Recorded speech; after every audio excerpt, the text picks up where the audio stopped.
निवडलं की पाणी निघते, ते पाणी त्या टॉयलेटसाठी वापरलं जातं. आपण वापरू शकतो ना. कपडे धुवायचं पाणी फेकून देतो झाडात. कपडे धुवायचं सरपचं पाणी, निर्माचं पाणी झाडात टाकत असते का? शेतकरी लोकांना आपण केमिकल असते ते पाणी बिलकुल टाकता येत नाही. उलटा सत्यानाश करतो आपण ते आपल्या झाडाचा. मग ते पाणी तुम्ही टॉयलेटमध्ये टाकता, संडासात टाकता नाही टाका. हे जे आहे पुनर्वापर. अजून बोलता बोलता बोलून गेलं तर एक विषय की सडा टाकणं. आता सडा का टाकणार तुम्ही? अंगणात नाही राहिले, अंगणात नाही ठेवले तुम्ही. प्रत्येकाला वाटते माझ्या घरासमोर व्यक्तीनं टाईल लागले पाहिजे, प्रत्येकाला वाटते टाईल लागले पाहिजे, थोडासा जास्त पैसे घाला, तू मार्बल वापरायला लावते मस्त. काय करणार आहे ग्रामपंचायतने म्हणजे 2 व्यक्ती इकडे, 2 व्यक्तीची लाईन इकडे जास्त लावतो म्हणजे माझ्या घरासमोर पाणी मुरणार नाही. आपण एकमेकांची जिरवायला बसलो तर पाणी जिरवत नाही, जिरवलं तर आपली जिराची वेळ आली. बेकार परिस्थिती आपल्या.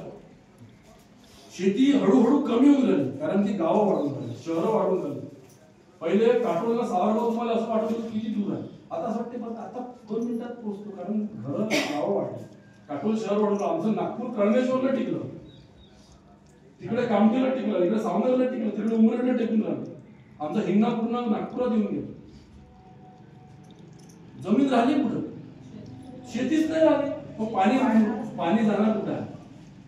झाडं हे मोठे मोठे हायवे, समृद्धी हायवे आहे तुमचा, काटोल सावनेर रोड आहे, पुलं बनवून राहिले. आता आमच्या नागपुरात पुरे फ्लायओव्हर बनवून गेले, पुरे उड्डाण पूल बनवून राहिले.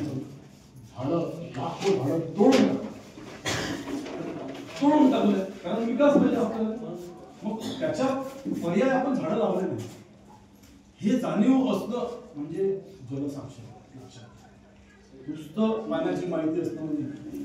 मग पाणी कसं असलं पाहिजे? मग आपले जे स्त्रोत, समजा एखादी नदी आहे, पहिले सावरगावात नदी असं, आता मग दिसतच नाही त्यात पाणी. मी 2-3-4 वेळेस झालो. मी मगाशी सांगितलं आमची काकू झेडपी म्हणून होती कमी त्यांचा जो मुलगा प्रमोद काळवंडे खूप मोठा माणूस आहे, सकाळचा संपादक आहे, माझा जीवलग गोष्ट आहे. निवडणुकीत आलो तर मी प्रत्येक